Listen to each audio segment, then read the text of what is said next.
¿Cómo están? Muy buenas noches. A ver, vamos a empezar la clase de hoy como quien terminamos lo que viene a ser úlceras por presión, ¿no?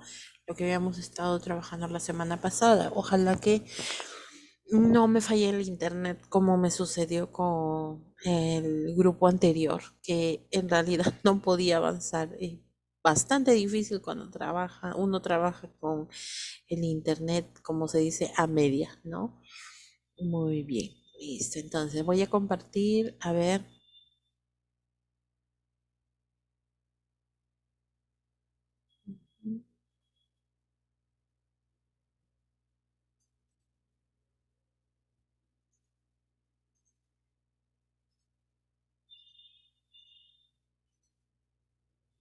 ya está. A ver, ¿me confirman para ver si ya se puede visualizar la diapositiva? Ya, profesora, ya se veía. Puede ver. Ok, muy bien. Nosotros habíamos estado trabajando y habíamos visto, después de haber visto los grados, que eran cuatro, ¿no? Los 4 grados de úlceras, o sea, dependiendo del tejido que estaba afectado. O sea, si es que solamente era la capa externa de la piel, si es que había avanzado hasta el tejido subcutáneo, si estaba afectado el músculo e inclusive hasta el hueso, ¿no? Los tendones, ya capas más profundas. Y en este caso, pues, nosotros vamos a ver que existen muchas situaciones en las cuales nosotros tenemos que actuar para evitar llegar hasta hasta el grado 4, ¿no? Habíamos hecho unos ejemplos en los cuales habíamos visto cómo ustedes identificaban, ¿no? Según los grados. Muy bien.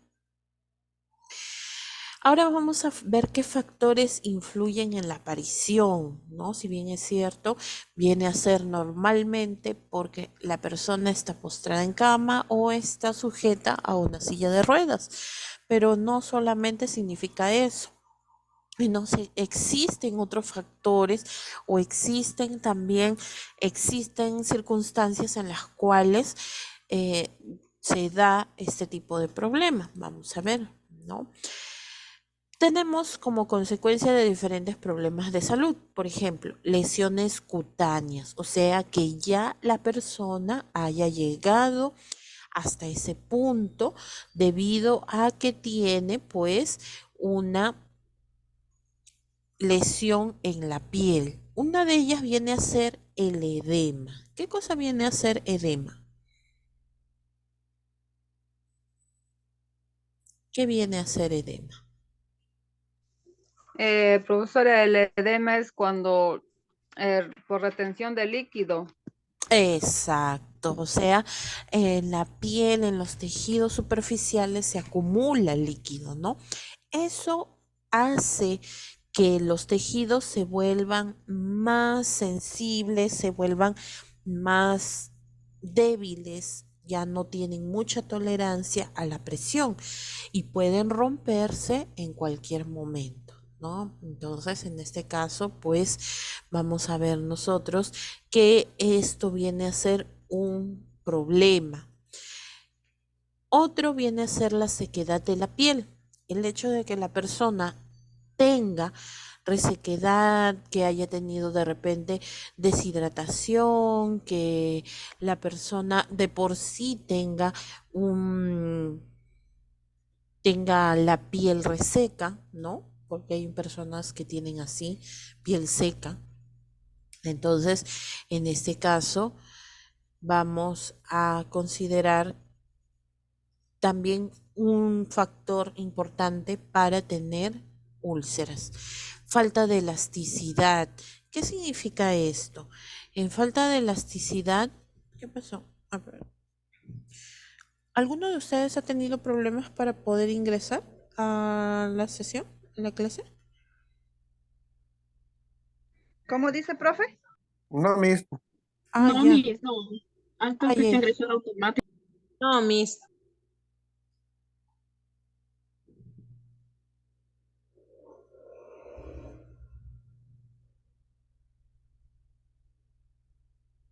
Un momentito, por favor.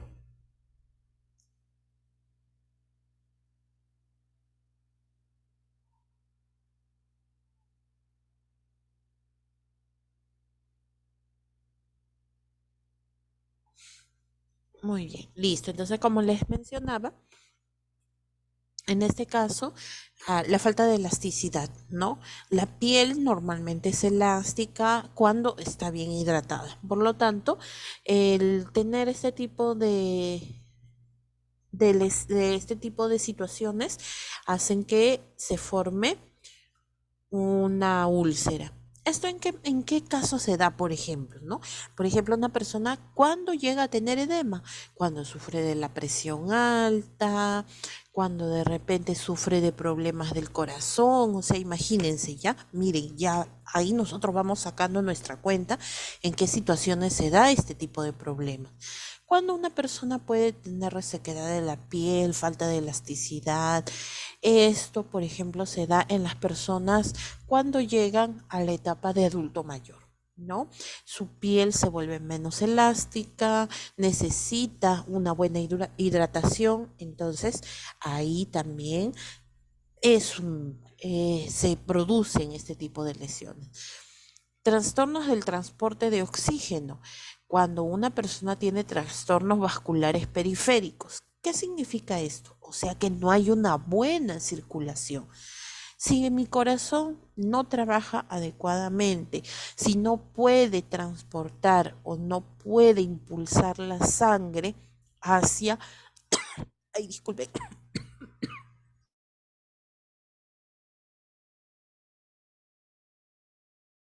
no puede impulsar la sangre hacia los miembros superiores, hacia los miembros inferiores, entonces no puede transportar oxígeno. Si no hay una buena circulación, acuérdense, no hay buena oxigenación. Al no oxigenarse estos tejidos, también la probabilidad de tener estas úlceras es más alta. La persona que tiene problemas cardiopulmonares, como les decía, que tiene problemas del corazón, que tiene problemas respiratorios, también, ¿ya? Deficiencias nutricionales. ¿A qué se refiere con esto? No solamente el hecho de que una persona no se pueda mover tiene la predisposición a las úlceras. También personas que son de repente muy delgadas, que están en estado de desnutrición, que están deshidratadas o, por el contrario, al otro extremo, que sufren de obesidad, ¿no? Primero, vamos a empezar con la delgadez, o sea, cuando son muy, muy delgados. ¿Y qué es lo que va a pasar?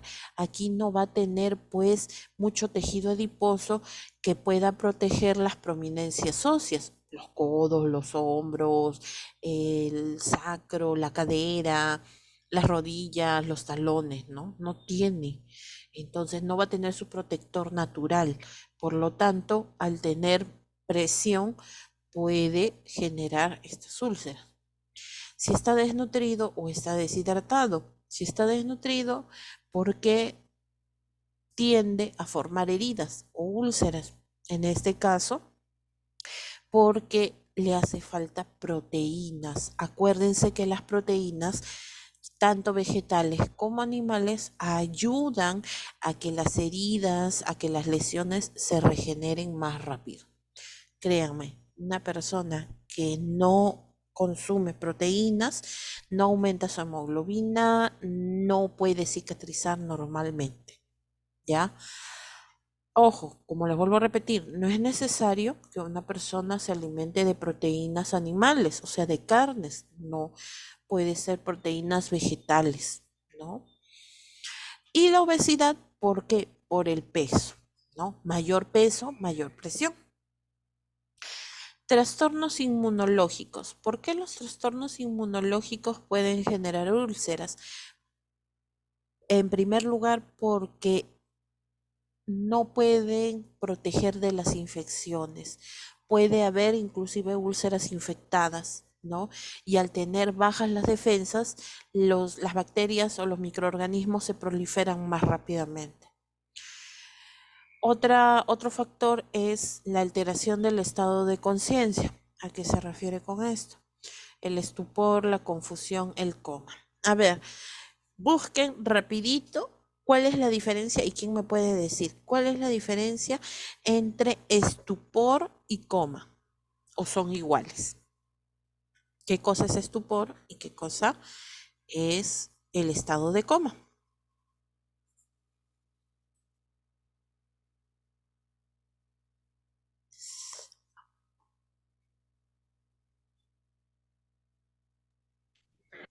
Profesora, dice estupor es una ausencia de respuesta de la que solo se puede salir mediante una estimulación física vigorosa.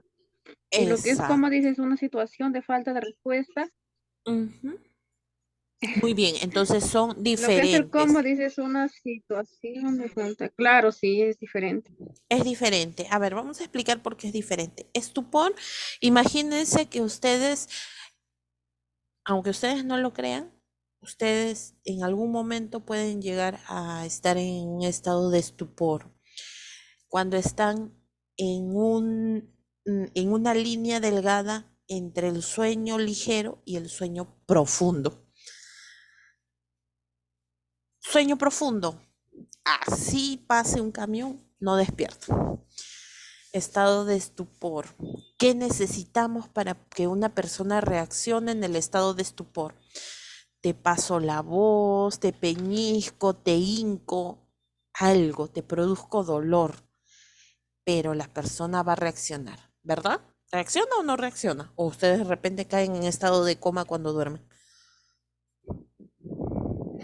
No, No, profe. Puede ser, ¿no? Puede ser. Entonces, estupor viene a ser eso. O sea, hay poca reacción del ser humano, sí, pero si nosotros le producimos algún estímulo vigoroso, como dijo su compañera, o sea, por ejemplo, dolor, entonces la persona reacciona. No reaccionará completamente, pero al menos abre los ojos, emite algún sonido. Esa es la situación de estupor. Y coma, pues es donde no tiene ninguna reacción. Ninguna, absolutamente, ¿no? Ninguna. Así le produzcas dolor, así lo muevas, así lo llames, no produce ninguna reacción. No tiene ningún reflejo. Entonces, ¿qué va a pasar en estas dos situaciones? Lamentablemente va a estar en cama, va a estar mucho tiempo en una sola posición, ¿no? Esas son alteraciones del estado de conciencia. Tenemos deficiencias motoras. Cuando hay paresias, cuando hay parálisis. Imagínense, paresias, ¿qué cosa viene a ser? ¿Qué es una paresia? Paresias. ¿Qué es una paresia?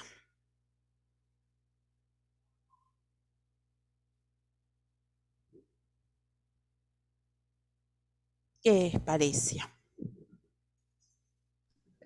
Profesor, ¿es un grado de debilidad muscular leve o moderado? Exacto, muy bien. Es un grado de debilidad, o sea que la persona no va a tener fuerza para poder movilizarse. ¿En qué situaciones se da? Por ejemplo, personas que de repente sufren de Parkinson y tienen ese movimiento involuntario, o sea, no controlan sus movimientos, ¿no? O sea, han perdido completamente no, de manera parcial su movimiento muscular, ¿no? Entonces, por lo tanto, ese tipo de situaciones puede generar las úlceras. Lo que viene a ser la parálisis, como por ejemplo la hemiplegia, ¿no? La paraplegia. De repente la persona ha tenido un accidente cerebrovascular, o sea, ha tenido un derrame cerebral y lamentablemente pues ha tenido esta condición, ¿no? Tiene parálisis de alguna parte de su cuerpo. Igual, no le va a permitir desplazarse. Acuérdense que el hecho de desplazarse mejora la circulación. Y si mejora la circulación, evita las úlceras. Muy bien. Deficiencias sensoriales, pérdida de la sensación dolorosa, ¿ya? A esto no se le llama paresia, se le llama parestesias. Anestesias, es igual cuando de repente ustedes en algún momento han sido operados y les han colocado anestesia, pierden la sensibilidad, ¿no? No tienen sensación. Imagínense personas también que tengan este tipo de situaciones, ¿no?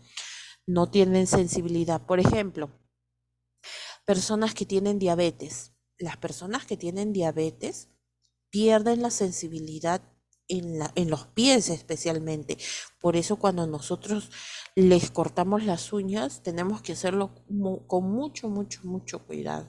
Porque si les producimos alguna herida, la persona no lo va a sentir.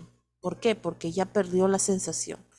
Igual, en el caso de que la persona se le lave los pies con agua caliente o con agua fría, la persona no lo va a sentir, no va a tener la sensación térmica. Le podemos producir hasta heridas, ¿no? Entonces, eso, por ejemplo, es bastante peligroso en las personas que sufren de diabetes, ¿no? A ellos hay que cuidarles mucho, mucho los pies porque en algún momento quizá puede llegar inclusive hasta lo que es la gangrena y la amputación, porque ellos pierden la sensibilidad. Vuelvo a repetir, ellos no tienen sensación. Si tú les cortas, ellos no sienten. Y la herida puede estar supurando, estar necrosándose y ellos no van a sentir, ¿ya? Alteraciones de la eliminación, por ejemplo, personas que necesitan pañal.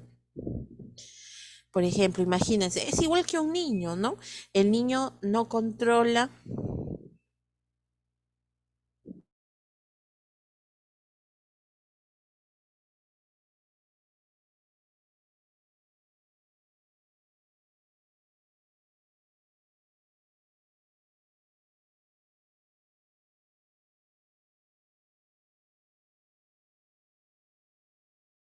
¿Ahora sí me escuchan?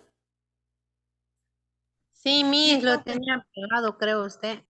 No, no, no, no, no, sino que se me fue un momento el internet, empezó a desestabilizarse la conexión de internet.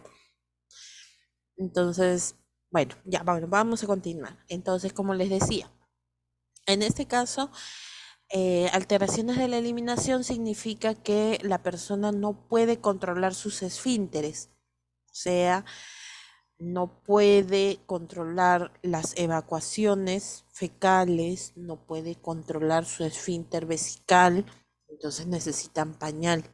El hecho de utilizar algún elemento como los pañales, y ustedes saben que los pañales vienen a ser, por más que tenga una parte que es de algodón, el resto es sintético y quema, ¿no? Si tú a un niño pequeño, a un bebito, tú no le cambias el pañal y lo mantienes mojado, ¿qué es lo que le va a pasar?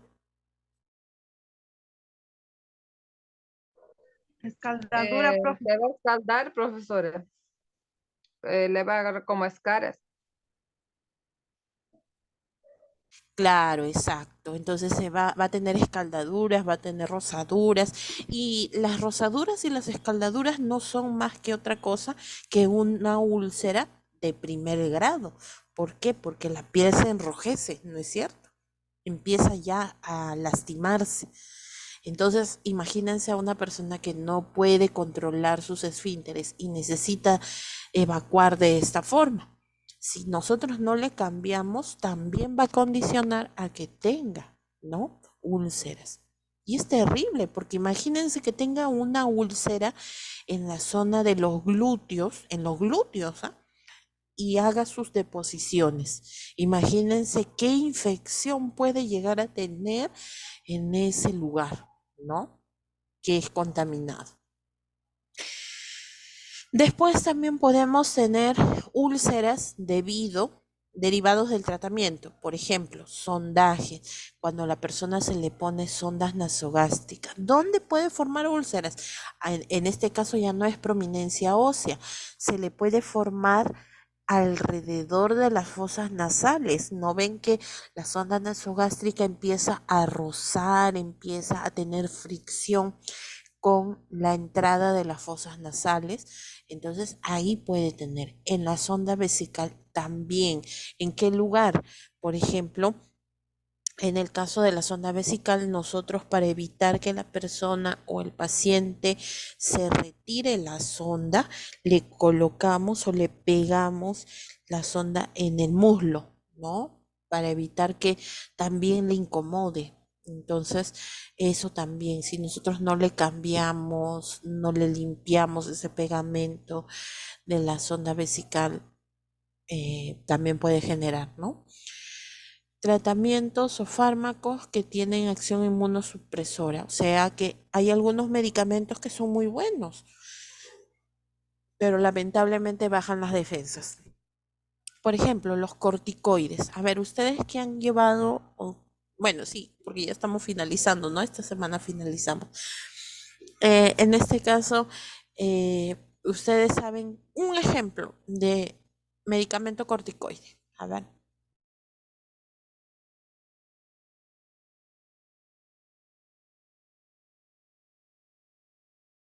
Miss prednisona. Ya, muy bien, la prednisona, dexametasona, hidrocortisona. Esos, por ejemplo, vienen a ser medicamentos corticoides o glucocorticoides, ¿no? Entonces, en este caso, por ejemplo, son muy buenos. Son muy, muy buenos antiinflamatorios corticoides, son muy buenos para ayudar a lo que son los problemas respiratorios, ¿no? Son muy buenos en, por ejemplo, en el caso de alguna reacción alérgica, pero lo malo, o sea, tiene su parte positiva y su parte negativa. En la reacción adversa es de que disminuyen las defensas, ¿no? Y como ya habíamos mencionado en este caso, pues lamentablemente al tener las defensas bajas, tenemos también la predisposición a tener lesiones o heridas infectadas, ¿no? Medicamentos citostáticos. En este caso, medicamentos citostáticos vienen a ser cuando para para los tumores, para algunos tipos de cáncer, ¿no? Pero como ustedes saben, los medicamentos que son específicamente para ello, em, si bien es cierto, arrasan las células tumorales, pero no solamente arrasan las células neoplásicas, sino también arrasan con todo. Arrasan células buenas y células malas. Eso es lo malo de los medicamentos citostáticos, ¿no?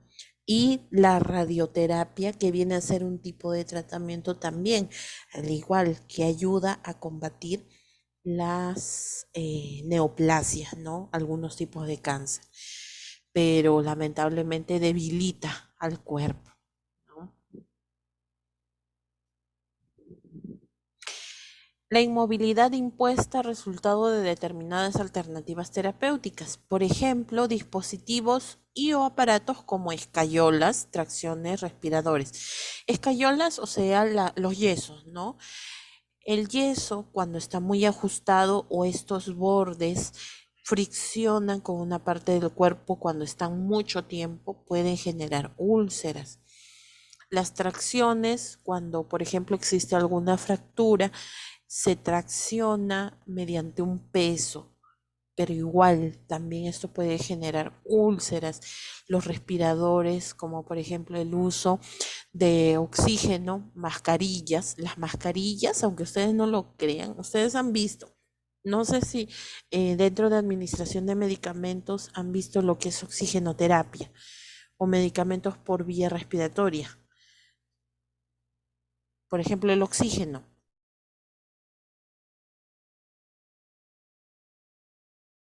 En el caso del oxígeno, a veces nosotros usamos unas cánulas que se llaman cánulas binasales o bigoteras. Pero ustedes deben de haber visto seguramente cuando han tenido algún familiar en el hospital, ¿verdad? ¿cómo viene a ser la bigotera? En este caso, a ver, vamos, un ratito, vamos a ver, voy a mostrarles cómo son las bigoteras, ¿no? ¿Mm? O las cánulas binasales, para que tengan una idea. ¿Mm? Ya, aquí. Listo, a ver, voy a compartir la imagen para que ustedes puedan ver. Por ejemplo, supongamos que una persona necesita oxígeno y como ustedes pueden ver aquí, a ver, creo que recién está cargando, ahí está, aquí. Estas son las cánulas binasales o las famosas bigoteras. Por ejemplo, en este caso, en qué lugares podrían salir úlceras cuando una persona tiene mucho tiempo estas cánulas binasales? Bueno, en mi parte, para un paciente familiar le salió en la oreja. Exacto, aquí en la parte superior, ¿no es cierto? Toda la parte posterior y superior. Sí, ¿por qué? Porque fricciona, porque está mucho tiempo ahí haciendo presión. ¿Dónde más puede salir también úlcera o alguna herida? En las fosas nasales, profe.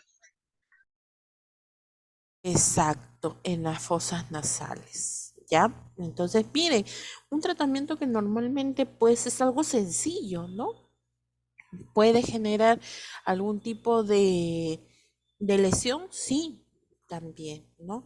Ahora, supongamos que sea la mascarilla, la oxigenoterapia por mascarilla. De alto flujo, de bajo flujo, vamos. De bajo flujo, nada más, las mascarillas. Vamos con las imágenes. Ujú. Ya, a ver, en este caso con las mascarillas. mm, Ahí. Igual, el hecho de tener las mascarillas, esta parte que es elástica, igual tiende a estar en contacto constante, ¿no? Con el rostro, con la parte de lo que viene a ser la parte superior de las orejas del paciente, todo el borde de la mascarilla. Entonces, siempre es bueno, ¿no? Estar fijándose, por más que uno no quiera, a veces es bastante difícil, ¿no? Porque no puede estar pendiente al 100% o como se dice 24/7, las 24 horas del día, los 7 días a la semana, porque a veces no estamos todo el tiempo, ¿no? Entonces, este tipo de situaciones se pueden presentar, pero si se presentan hay que evitar en lo posible que sigan avanzando. Muy bien. Sí, ese tipo de, disculpe, ese tipo de úlcera que estaba mencionando, Ujú, mayor parte de eso ocurre en los hospitales cuando están internados o si no, también están ujú. en casa, en personas adultas mayores, como está mencionando, tienen la misma posición y a veces como no sabemos las posiciones anatómicas, lo Ajá. tienen por la posición y como usted dice, ¿no? A veces las personas adultas mayores no se controlan y simplemente hacen sus necesidades. Y Ujú. uno lo cambia y llega una hora y otra vez le ensucian, ¿no? Y eso Nuevamente. forma úlceras. Como Ujú. está mencionando, en la parte del glúteo, en la parte de la cintura. Eso es lo que ocurre, ¿no? Bueno, a mí me ocurrió porque mi abuelita yo lo atendía, ¿no? Ujú. Siempre trataba de acomodarla, ¿no? En posiciones. Y es bien cansado, es bien Sí. cansado. Sí, sí, eso sí es cierto. Su compañero tiene mucha razón porque tipo de situaciones a veces el estar a cargo una sola persona, por ejemplo, en el caso de su compañero, él era el cuidador pues también necesita su descanso, ¿no? Entonces, de repente, justo cuando está descansando, el personal que queda a cargo, a veces no lo cambia de posición o no tiene el mismo cuidado que nosotros podríamos tener, quizá. Entonces ahí es donde lamentablemente se presentan este tipo de situaciones, ¿no? Y es incontrolable porque lamentablemente en los adultos mayores la piel se vuelve más delgada, se vuelve más sensible y dependiendo también del tipo de enfermedad que pueda tener, ¿no? Entonces todo ese tipo de cosas, inclusive hasta el nivel de estrés, justo eso es lo que íbamos a ver ahorita, ¿no? Las situaciones o los factores situacionales, como por ejemplo las condiciones personales. El hecho de que una persona se encuentre inmóvil, ojo, a pesar de que la persona, supongamos, no te hable, aparentemente no esté consciente, la persona te escucha. Recordemos que uno de los últimos sentidos que pierde la persona viene a ser el sentido de la audición. Todo lo que nosotros hablamos, todo lo que nosotros le decimos, la persona lo escucha. Y eso también puede generar en ciertas ocasiones un nivel de estrés elevado. Y todo se encadena, porque una persona que tiene o genera un nivel de estrés muy elevado, también puede generar este tipo de situaciones como pérdida del sistema inmunológico, o sea, no tiene buenas defensas, no tiene una adecuada nutrición, tiene fatiga, todo eso, ¿ya? Otra situación que puede generar estas úlceras son las arrugas, por eso le decía, siempre hay que estirar bien. Y en el caso de que la persona cuando está en cama, a veces el mismo peso del cuerpo genera, por la misma gravedad, genera un desplazamiento del cuerpo. Entonces nosotros tenemos que estar pendientes de que no se genere arrugas en la cama. Hay que jalar, hay que estirar la ropa de cama, especialmente en la zona de las caderas, la solera, el hule, ¿no? Que no genere arrugas, que no genere bordes para evitar esta presión, ¿no? En el caso de los niños, por ejemplo, también se genera en diferentes situaciones, ¿no? Por ejemplo, en los niños, por el pañal, ya ustedes mismos lo han mencionado. En el caso de los ancianos, porque tienen la piel seca, hay pérdida de la elasticidad y por lo tanto generan estas úlceras. También puede darse por el entorno, falta de educación sanitaria en los pacientes. ¿Qué significa? Una persona, de repente, los familiares no tienen ese conocimiento, no saben cómo evitar este tipo de situaciones, para eso está el personal de salud, para que pueda educar, ¿no? No solamente es realizar las actividades, sino también ayudar a que los familiares puedan hacerlo en casa, ¿no? Para evitar que llegue a un grado más avanzado, porque a veces lamentablemente salen bien del hospital y en casa al final terminan complicándose más y cuando llegan a los hospitales llegan ya con unas escaras o con unas úlceras bastante avanzadas, ¿no? También hay que evitar en lo posible la sobrecarga de trabajo profesional, porque, como dijo su compañero, es bien agotador, ¿no? El hecho de que una persona que sea cuidadora se agote significa que también va a disminuir su capacidad de cuidado en cuanto al paciente, ¿no? Por más que uno no quiera, no es que uno sea malo, no es que uno no quiera cuidarlo, sino que ya se siente agotado, tanto física como psicológicamente, ¿no? El hecho de no utilizar el material necesario para poder evitar este tipo de úlceras, la falta de criterios, ¿no? En la planificación de las curas. Por eso hay que conocer el grado en el que se encuentran las úlceras, por favor. Muy bien. Ahora vamos a ver las escalas de medición. ¿Cómo podemos medir las escalas? se utilizan estas escalas. Solamente voy a mencionar dos. Una que es la de Norton, que es bastante común. Esta es la más común, por eso la he colocado primero. Y la otra es la escala de Braden, ¿ya? La escala de Braden. Pero al final tiene también su puntuación, ¿ya? A ver, la escala de Norton. Y vamos a hacer un pequeño ejemplo. La escala de Norton se puede utilizar, por ejemplo, en personas que están postradas en cama, o también se puede utilizar, por ejemplo, para las personas que tienen probabilidad de sufrir úlceras, como en el caso de la diabetes, ¿no? ¿Cómo se utiliza esta escala de Norton? Esta escala de Norton tiene diferentes ítems. ¿Qué significa ítems?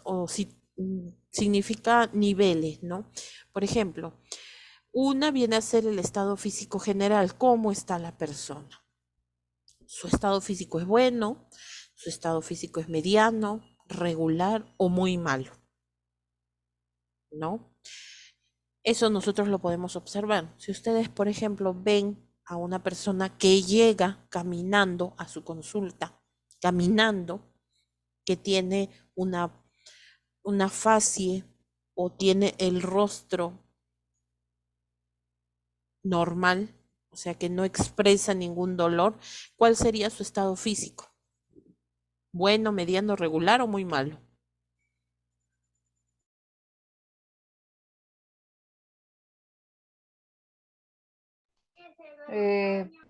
A mí, profesora, bueno. Regular, sí. Claro, bueno, ¿por qué? Porque entra caminando, entra con el rostro normal, ¿no? Porque uno ve, cuando tú ves a un paciente, por ejemplo, a ver, otro ejemplo. A ver, supongamos que ingresa a un paciente en silla de ruedas con una expresión de dolor.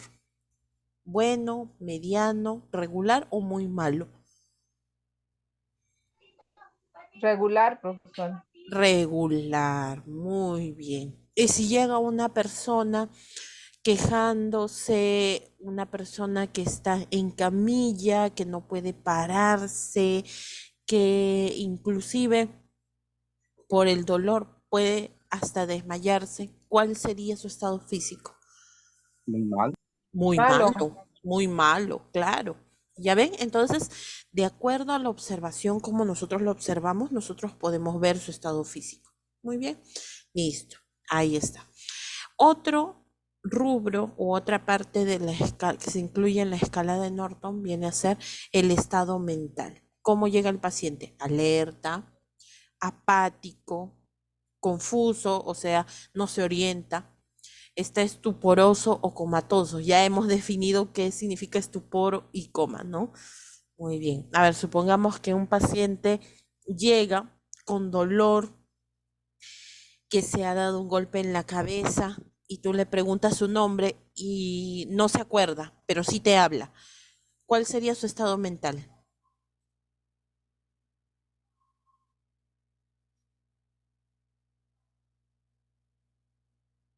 A ver, ¿qué dicen ustedes? Malo. No. Estamos aquí en la segunda columna. Sería alerta, apático, confuso, estuporoso o comatoso. Confuso, profe. Muy bien, confuso, porque si no se acuerda de su nombre, pero te está hablando, significa que está confundido, ¿no? No se orienta completamente. A ver, pero si llega un paciente que tiene su consulta médica, pero se toca en el lado derecho y te responde todas las preguntas, ¿cuál sería? ¿Cuál es su estado mental? Que llega con dolor, agarrándose el lado derecho del abdomen y contesta todas tus preguntas. ¿Cuál es su estado mental? Alerta, pánico. Alerta, profe. Claro, puede ser alerta. Ujú, alerta, muy bien. Y si de repente el paciente llega con un tubo endotraqueal,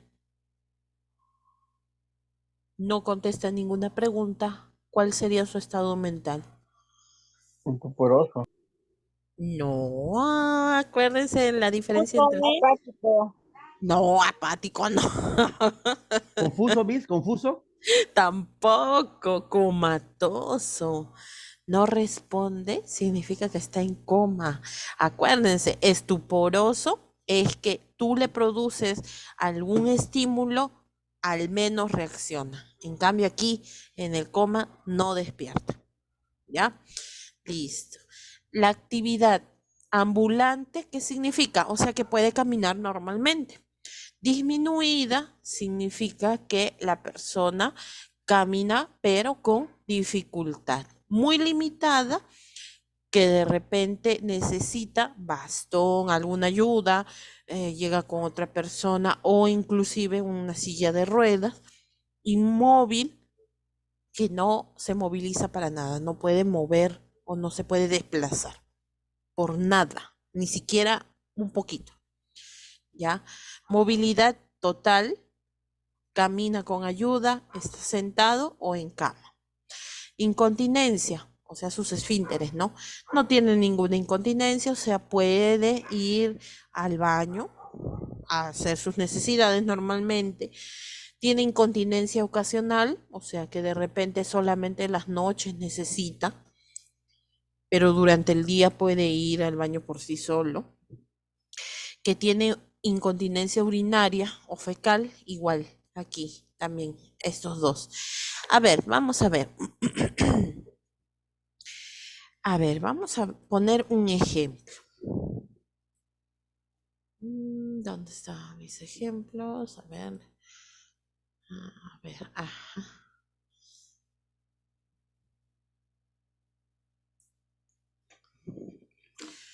A ver.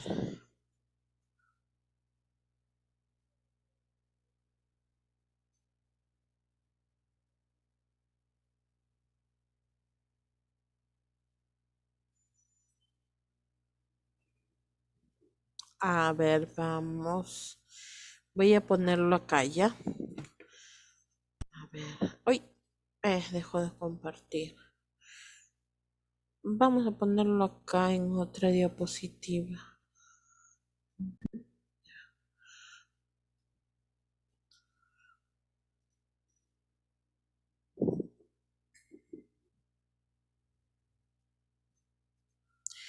Voy a ponerlo aquí arribita. A ver, supongamos que tenemos, miren, aquí está. Y ustedes me van a ir diciendo. Ahí, vamos. Miren, aquí está el caso clínico. Ay, no, no puede ser. Vamos acá. Para que se pueda ver muy bien. Ahora sí, ya se puede visualizar, ¿no? Esta parte de aquí arriba. ¿Qué dice? Hombre de 84 años de edad. Sí, profe. Muy bien. Hombre de 84 años de edad, está orientado en espacio, o sea, sabe dónde está, pero no está orientado en tiempo, o sea, no sabe qué fecha es. Tiene antecedentes de cardiopatías, o sea, de problemas del corazón y sufre de hipertensión. No tiene hábitos tóxicos, o sea, por ejemplo, no fuma, no bebe, ¿no? Ingresó por un ictus isquémico, o sea, tiene una hemiplegia, o sea, tiene parálisis de la mitad del cuerpo. Miren, ojo, sufre de incontinencia urinaria y fecal y tiene una dieta absoluta de 24 horas. ¿Qué significa? O sea, que puede comer de todo, ¿no? Puede comer, normal, puede comer. A ver. O sea, se alimenta, está ingresado en el hospital. Vamos a ver, vamos a ir desglosando cada uno. Vamos a ir encerrando cuál viene a ser. ¿Cuál es su estado físico general entonces de este paciente? ¿Es bueno? ¿Es mediano? ¿Es regular o es muy malo? ¿Ustedes qué Regular. dicen? Mediano, profesora. Regular, no es mediano, es regular. Vamos a ponerle con otro color para evitar la confusión. Regular, muy bien. Listo, ya está esta primera. Su estado mental está alerta, apático, confuso, estuporoso o comatoso. ¿Confuso, Miss? por espacio Confuso, y claro. se ubica en el espacio, pero no en el tiempo. No reconoce Exacto. la hora, fecha, ¿no? Pienso yo. Muy bien, Grimal. Claro, exacto. Así esté confundido en la fecha, igual. Así no sepa la fecha, igual es confuso, ¿no? Muy bien. Actividad. ¿Puede caminar? ¿Está disminuido? ¿Muy limitada o inmóvil? ¿Qué dicen ustedes? ¿Cómo es su actividad? Ambulante. Muy limitada, Muy Miss. limitada, muy bien, muy limitada. Movilidad total, camina con ayuda, sentado o en cama. ¿Ustedes qué creen? Sentado, Miss. Sentado porque, ojo, el hecho de que tenga una ¿Camina hemiplegia, con ayuda, profe? no, hemiplegia, ojo, parálisis de la mitad del cuerpo. ¿Cuál sería entonces? ¿Cómo ¿Camina con ayuda, profe? puede caminar una persona sentado? Claro, Sentado, Miss, sentado. sentado. ¿Por qué sentado? Porque se puede desplazar, pero en una silla de ruedas, capaz. ¿Cuál es? ¿Tiene alguna incontinencia? Sí, sí tiene. Urinaria, urinaria o Urinaria fecal. Y fiscal. Y, fecal, y la fecal. última. Ajá, esta de aquí. Muy bien. Y dice aquí, ¿no es cierto? Ya está aquí la clave. Muy bien. Entonces, vamos a sumar. Vamos a poner. Ojo, todos los que están en esta fila, por eso, miren, fíjense, todos los que están aquí en la primera fila tienen un puntaje de 4. Los que están en la segunda tienen de 3. Todos los que están en la tercera tienen 2. Y los que están en la cuarta, 1. Entonces, quiere decir que aquí tiene 2, 2, ahí, 2, 2 y 1. A ver, sumen el total. ¿Cuánto sería? 9, profe. 9. Y aquí están los rangos, fíjense. Puntuación de 5 a 9 tiene un riesgo muy alto de tener úlceras. Puntuación de 10 a 12, riesgo alto, de 13 a 14, riesgo medio, y mayor de 14, riesgo mínimo o no hay riesgo. Entonces, este señor, ¿en qué rubro está? ¿En qué rango? En riesgo muy alto, profe. En riesgo muy alto. Así se saca la evaluación de Norton. Riesgo muy alto. ¿Por qué? Porque al final, al sumar todo, salió 9. 9 justo en el límite, ¿no? Tiene un riesgo muy alto de sufrir de escaras. ¿Ya? Entonces, por lo tanto, hay que prestarle más atención. ¿Alguna pregunta hasta ahí? ¿O quedó No, claro? está bien claro para mí.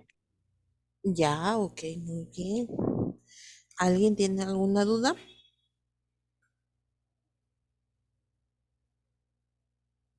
No, profesora. Muy bien, entonces, perfecto. Muy bien. Vamos. A ver.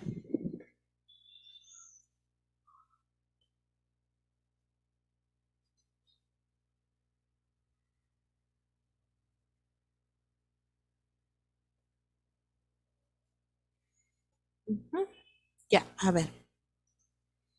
Vamos ahora al siguiente, ¿no? La escala de Braden. En la escala de Braden viene a ser lo mismo, solamente que hay ciertas modificaciones. Aquí hay 5 otros ítems que vienen a ser muy parecidos. Hay personas que utilizan esto, ¿no? Ya, a ver, dice, percepción sensorial. Por ejemplo, o sea, si de repente, como la sensibilidad que tiene, ¿no? Si tiene sensación, si tiene algún tipo de sensibilidad, o sea, cuando lo tocan, la persona siente, eso se refiere a percepción sensorial. completamente limitada, muy limitada, ligeramente limitada, sin limitación. Exposición a la humedad, siempre húmedo, a menudo húmedo, ocasionalmente húmedo, raramente húmedo. Actividad física, en cama, en silla de ruedas, se sobreentiende, ¿no? Deambula ocasionalmente, o sea, sí camina, de repente con ayuda, o deambula todo el tiempo, puede caminar tranquilamente. Movilidad y cambios posturales, está inmóvil, tiene una movilidad muy limitada, levemente limitada o sin limitación. La nutrición es muy pobre, probablemente inadecuada, adecuada o excelente. Y el cizallamiento o roce, o sea, de repente la ropa, de repente la ropa de cama, ¿no? Con qué está teniendo contacto su piel. Tiene un riesgo máximo, un riesgo potencial o sin riesgo aparente. Igual se hace la suma y en este caso solamente tiene 3 rangos, ¿no? Riesgo bajo, moderado o alto. ¿Ya? Pero si se dan cuenta, incluye otros ítems, ¿no? Como en el caso de la nutrición y como en el caso de la exposición a la humedad. Lo que Norton, por ejemplo, el anterior no tenía. Son otras cosas, ¿no? Dentro de los dos, entre Norton y Braden, el que más se usa es este. Por eso he hecho el ejemplo aquí, con el de Norton. ¿Ya? Muy bien.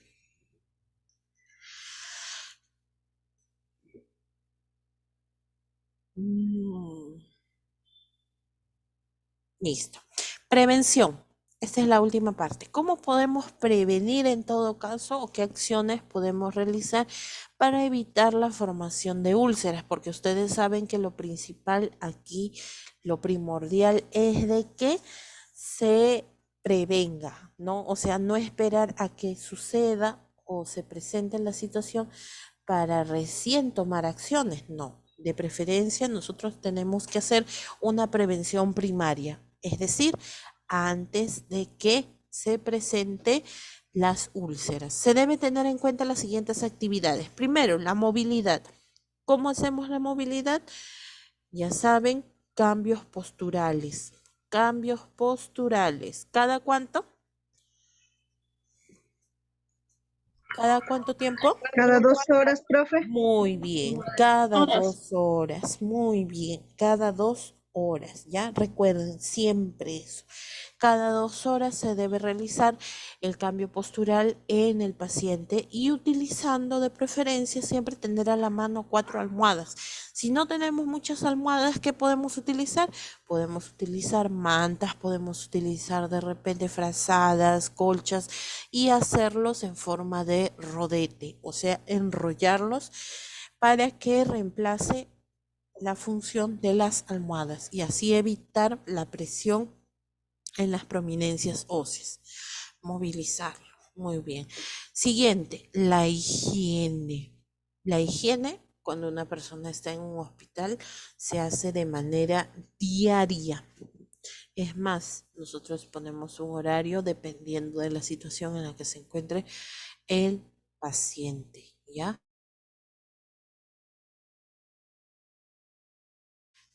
Entonces, la higiene es importante. La higiene mejora y es más, cuando nosotros realizamos la higiene, vamos a mejorar la circulación y al mejorar la circulación se va a oxigenar los tejidos. O sea, no es solamente a limpiar, no, tiene su fundamento, tiene su porqué, ¿no? Y también eso va a evitar que se proliferen los microorganismos, ¿ya? ¿Y quién es al baño? O sea, que lo bañan. Sí, pero hay personas que lamentablemente pues no se les puede bañar todo el tiempo, pero Por ejemplo, para los que han estado hospitalizados o de repente han tenido algún familiar hospitalizado, todos los días en la mañana tempranito siempre les dan agua para que se laven la cara, para que se laven las manos, para que se hagan la higiene en sus partes íntimas, ¿no? No es necesariamente un baño, pero al menos es la limpieza de las partes más importantes, ¿no? Claro. En algunos casos se utiliza pues el lavado de cabello, también se puede hacer un baño de esponja. No sé si ustedes habrán escuchado el baño de esponja, ¿no? Que estando en cama se le puede limpiar todas las partes de su cuerpo y no necesariamente en ducha, sino que es para las personas que tienen poca movilidad. Se les va aseando parte por parte su cuerpo, siempre para poder evitar la proliferación, como les decía, de microorganismos, ¿no? Bueno, su compañero tiene razón, ¿no? Puede ser el baño, es uno de ellos, ¿no? Sí, mijo, porque, bueno, en mi caso de mi hija, bueno, mi hija estaba internada, lo bañaban todas las mañanas temprano. Ujú. Bueno, en el hospital del niño fue así, ¿no? Claro, ¿cuántos Y, años tiene tu y pequeña? ella estuvo, ella tiene 8 años, Ya. estuvo internada por Guillain-Barré. Y, Ah, ya, y mira. Está en rehabilitación, está en fisioterapia, ¿sí? ahorita, mire, ya pasa buen tiempo, está muy bien, gracias a Dios. Ha superado ese problema.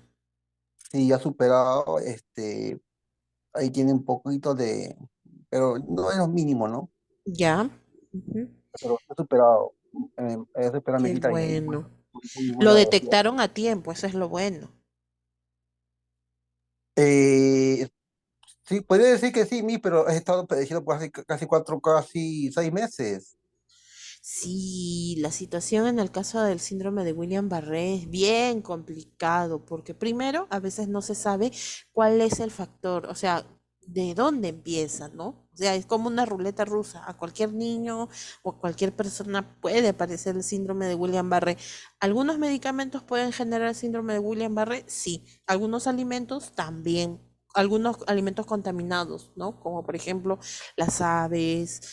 mm, el consumo de algunos alimentos, o sea, hay ciertas cosas, pero a veces no se llega a saber con exactitud, ¿no? Solamente se conoce cuando ya la persona o el niño en este caso tiene ya el problema, ¿no? Ujú. Y una consulta, 2 horas de la movilidad en sí no se, no se realiza como en los hospitales, ¿no? Bueno, en el hospital Reblati, Ujú. yo estaba ahí, pero yo al mismo, los enfermeros, yo mismo reclamaba, ¿no? Porque tiene que moverlo. Claro. Y bueno, el enfermero me decía, no se hace abasto porque son muchos pacientes y solamente venía 2 veces todo el día. Ujú. Entonces yo mismo tenía que moverlo, ¿no? Porque para que no se haga la úlcera, pero aún así se formó la úlcera, como está mencionando usted, la piel Ujú. se reseca y tiene que estar humectándolo constantemente. Claro. Así es, mis. Sí, ah, ya, mira, justo, ay, mi conexión se quiere ir. Ya, ahora sí, ya regresó bien. ¿Qué pasa? Por ejemplo, en el caso de su hijita que dice su compañero, cuando en el hospital de niños es más fácil, ¿por qué los bañaban todos los días? Porque son pequeños, pues, ¿no? Y es más fácil. En cambio, por ejemplo, higiene en una persona adulta, hacer aseo en baño todos los días es bastante complicado. Por eso en los adultos se hace lo que nosotros conocemos como aseo matinal, ¿no? Pero los pequeños es más fácil, claro, y sí, inclusive los niñitos, los bebitos, también se les baña todos los días. A ellos sí, pues no. A ellos tú los manipulas, o sea, los agarras, los cargas y en un baño y con un poco de agua tibia y ya está, listo, ¿no? En vez de que le estés pasando. Y también eso depende del tipo o el diagnóstico que tenga, porque no a todos se les puede hacer los mismos procedimientos, ¿no? Imagínense un niño que tenga neumonía, no se le podría hacer, pues, hacer, perdón, lo que viene a ser la ducha, ¿no? O la higiene completa, solamente las partes más importantes. Ahora, contestando lo que me dices del Revaliati, sí, tienes mucha razón. Lamentablemente, a veces no es culpa del personal el no querer atender a los pacientes, sino que se supone que según el reglamento o la ley general de salud o los reglamentos en sí de lo que es el personal de salud, establece que cada personal le corresponde un número de personas para poder atender un número de personas. Por ejemplo, entre 7 y 9 personas, ¿no? Pero ¿qué pasa? A veces le sobrecargan con 20 pacientes, o sea, más del doble. Y no se da abasto porque no solamente se le exige al personal de salud hacer las actividades de enfermería, sino, en este caso hablando de enfermería, ¿no? Hacer las actividades de enfermería, sino que también se le exige hacer documentos, registros, y eso es lo que lamentablemente nos lleva mucho tiempo. Estar escribiendo, estar registrando todo en la historia clínica es bastante complicado, ya sea en un consultorio o ya sea en un hospital, porque en el consultorio, por ejemplo, si el paciente tiene CIS, tienes que llenar el formato CIS. Si le van a medicar algo, tiene que llenar el formato CIS. Tiene que hacer sus registros para lo que es estadística y encima escribir en la historia clínica. Ya, más se pierde tiempo escribiendo, pero bueno, pues no sé hasta cuándo vamos a estar así registrando tanto, ¿no? Sería más fácil darle prioridad a las actividades, ¿no? Antes que estar escribiendo, pero bueno, pues nos exigen eso lamentablemente, ¿no? Y como le dijeron a su compañero, a veces nosotros le pedimos por favor la colaboración a los parientes, ¿no? A las personas, a los cuidadores, que por favor nos ayuden porque a veces no nos damos abasto. Y a veces, como menciona, igual se le forman las úlceras, ¿no? Es bien complejo, bien complicado. Es bien difícil, bien, y sí, es así, bien difícil que a un adulto mayor no se le formen escaras, a menos de que de forma particular se compre un colchón antiescaras, que es carísimo, por cierto. Y esos colchones son como una especie, no sé si ustedes habrán visto, pero son como unos colchones inflables. Se conectan a corriente y generan unas vibraciones, o sea, se llena de aire, es como una colchoneta que se pone encima del colchón, claro, y va generando como unas vibraciones y eso evita que se formen escaras. Por eso se le llama colchón antiescaras, pero es caro, ¿no?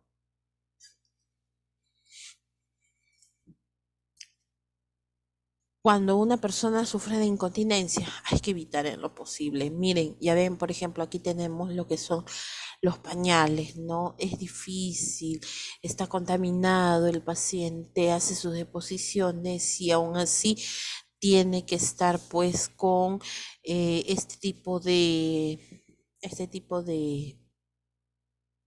materiales sintéticos, ¿no?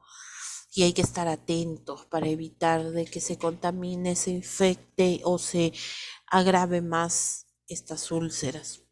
La nutrición tiene que ser balanceada, si bien es cierto, eso lo verifica el médico y las órdenes son escritas y estrictamente hacia los pacientes, pero nosotros o los cuidadores tenemos que pedirle la ayuda, no, para que la persona coma, se pueda alimentar, ¿no? Porque a veces el paciente también se pone un poco melindroso, especialmente cuando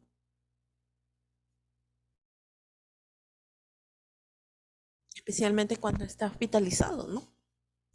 Bueno, a nadie le gusta tampoco, creo, la comida de hospital, ¿no?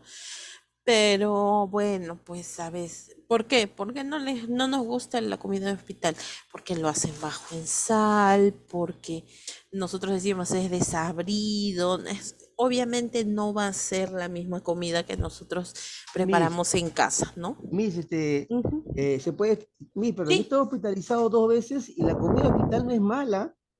No es mala. El lonche, el desayuno, a mediodía y el lonche no es mala, no es mala. Está en el seguro, está bien, ujú. para mí, bien, como dice, hecho por especialistas. Saben en qué momento darte tus sopas, tus Ajá, segundos, tu gelatina o un postre o una claro, manzana. Dan una manzana o un postre. No es mala exacto, para mí, ¿eh? sí. Claro, pero ¿qué pasa? Eso también depende de ay, no sé cómo se le llama a esta, son empresas, ¿no? Son service que se encargan de la alimentación. Es que depende de hospital también. ¿Cómo? Depende de hospital. Sí, depende del hospital y depende también del hospital qué tipo de empresa contrata para hacer los alimentos. A veces cambian. De repente a su compañero le tocó la buena suerte de que justo le tocó la empresa que da los alimentos, que es buena, ¿no? Como dice. Por ejemplo, antes, yo les cuento mi propia experiencia, que una vez que estuve hospitalizada por motivo del parto de mi hijita, la comida se veía bien rica, pero como estaba con los dolores de parto, créanme, no tenía ganas de comer, ¿no? Sinceramente, yo estaba con las contracciones, no tenía ganas de comer, pero sí se veía bien. Pero la siguiente vez, cuando me volvieron a hospitalizar, ya la comida no era igual, habían cambiado de empresa, ¿no? Y a veces no siempre es la misma. O también el hospital, depende, como dice su compañera, depende del hospital, ¿no? A veces te dan tu, sí, por ejemplo, en el seguro yo sí doy fe, te dan tu sopa, depende, ¿no? Si puedes comer con verduras, te dan gelatina, en la mañana te dan tu avena, te dan tus panes, con mantequilla, con mermelada, dependiendo, ¿no? De lo que puedas consumir, dependiendo también. Es que hay diferentes tipos de dietas, no siempre es la misma, ¿no? Listo. Lo que es la latrogenia, ¿qué cosa significa esto? Aparte de las situaciones que nosotros hemos visto que es por inmovilidad, la presión en las prominencias óseas, también hay que considerar otro tipo de situaciones como las sondas nasogástricas, las sondas vesicales, los tubos, el tipo de oxígeno que recibe la persona, otro tipo de tratamientos que puede generar las heridas o las úlceras, ¿no? Eso también hay que considerarlo. Ya hay que estar cambiando constantemente.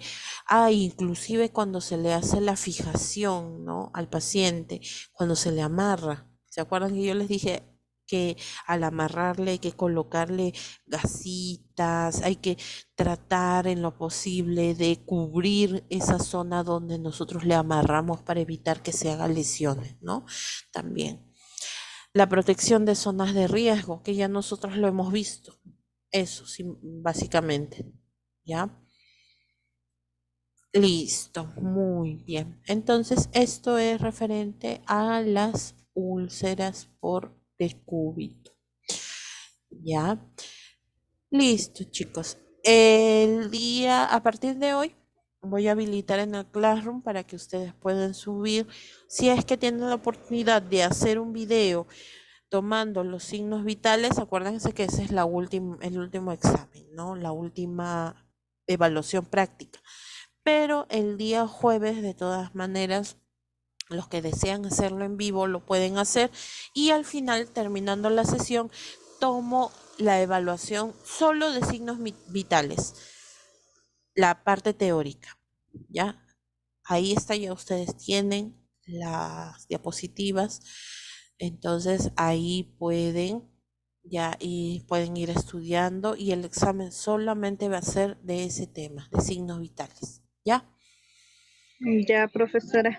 Muy bien, listo chicos. A ver, voy a tomar asistencia y con esto ya finalizamos el día de hoy. Vamos a ver. Profesora, una pregunta. ¿Los signos vitales se va a tomar con el tensiómetro, con el oxímetro y el termómetro? El termómetro, sí. Ajá. Ya, yo tengo digital el tensiómetro, profesora. Ya, si es que tienes el digital, no hay ningún problema. No, no se exige, claro, comprar el tensiómetro aneroide, ¿no? Con manómetro. No hay problema. Ya. No. Ok, profesora. Muy bien, vamos a ver. Candia Cruz, Serna, Cruz. Presente, profesora. Buenas noches. Buenas noches, muy bien. Bien, profesor, y preocupada que no encuentro todavía mis materiales para los signos vitales. Ay, Cruz. Muy bien, a ver. Grimaldo, Presente. muy bien. ¿Quién más? A ver. Machaca, Bien presente, buenas noches. muy bien, vamos a ver. Esto. Lucky, Presente, profesora. Buenas noches. muy bien. Mesa Mujica, Presente, profesora, buenas noches. muy bien. Miranda, Presente, profesora. Buenas. muy bien. Poma, Soto,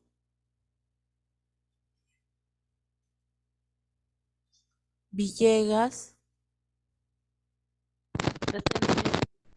muy bien. Villegas, Vázquez, Presente, Miss, buenas noches. muy bien. Listo, chicos. Entonces, con eso Miss, terminamos. Miss, Grimaldo, una sí. consulta, una consulta. Sí, En el dime. hospital Félix Torrealba, yo tuve un familiar que estuvo enfermo y estuvo en emergencia y tienen una forma particular de medir los signos vitales, ¿no? Yo vi Ajá, que tenían un monitor que mide la temperatura en tiempo real, que ajá, mide la presión arterial, los latidos del corazón, hasta la ajá. oxigenación, Sí. el nivel de oxigenación. Dígame, en sí eso es igualito, igualito, como que si uno lo tuviera por separado, solamente que están conectados a un procesador y eso lo manda un monitor, ¿no? Exacto, claro. Todo ese monitor, eso lo tienen, por ejemplo, en lo que viene a ser observación, ¿no? Sala de emergencia. ¿Por qué? Porque a veces no podemos de repente tomar los signos vitales por separado, como tú dices.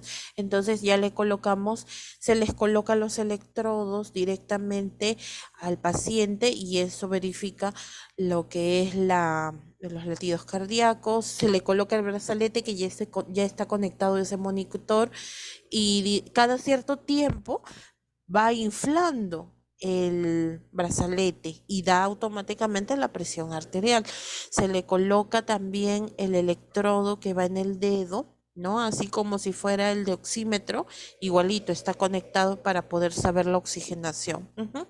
Todo viene en uno. Ujú. Sí, Miss, pero digamos, ese oxímetro, si uno le saca la señal al oxímetro, yo también tengo un tensiómetro digital, le saca la ya. señal y lo manda a un centro digital que lo manda al monitor, básicamente lo mismo, ¿no? Sí, Si uno lo puede hacer, digamos, lo puede hacer de manera casera, digo, ¿no? Podría ser, claro, pero ¿cómo se podría decir? Esos equipos, esos monitores son especializados, ¿no? No, pero digo, en ese caso de que uno lo pone, claro, no sino de manera casera, digamos, porque esa señal se puede sacar de esos aparatos, lo que he visto, y Ujú. se puede llevar a un centro, porque básicamente el monitor es una pantalla de computadora, básicamente. Solamente leer las señales digitales y ahí procesarlas y enviar al monitor, ¿no? Básicamente es eso. Claro, es que todo está conectado por cables, o sea, los electrodos, el tensiómetro, lo que viene a ser la oxigenación, todo está conectado por cables. Y eso se ve en la pantalla, eso es lo que se ve en la pantalla. Ujú. en el Porque monitor. me pareció bien interesante como yo lo vi. Ujú. A mi familiar, pues, como en la pantalla le medían todos los signos vitales en tiempo real, no todos a la Sí, vez, y salía en la sí, pantalla, ¿no? Interesante. claro. Sí, eso es así. Ujú. Y a mí, Eso, gracias, Miss. eso se aplica en emergencias, sí, porque a veces es complicado, ¿no? Como les digo, tomar por separado los signos vitales. Ujú. Listo, muy bien. Listo, entonces me despido, chicos. Nos estamos viendo ya el día jueves para nuestra última sesión. Que tengan muy buenas noches, cuídense. Igual, profe, chao, cuídese. Nos vemos, cuídense también. Igual, mi cuídese, bendiciones. Muchas gracias. No se olviden, pónganse al día en sus actividades. Espero hasta el sábado 11, ¿ya? No se vayan a olvidar. Profe, el video de los signos vitales también es hasta el sábado. Sí, lo pueden enviar hasta el día sábado si es que Ah, no ya, pueden profesora, ya realizarlo el pues que día no jueves. conseguimos hasta el jueves, ya hasta el sábado le enviamos. Sí, no hay problema. Hasta el sábado Ya, espero. profe, gracias. El lunes tengo que entregar notas, ¿ya? Ya, profe. Nos vemos, cuídense.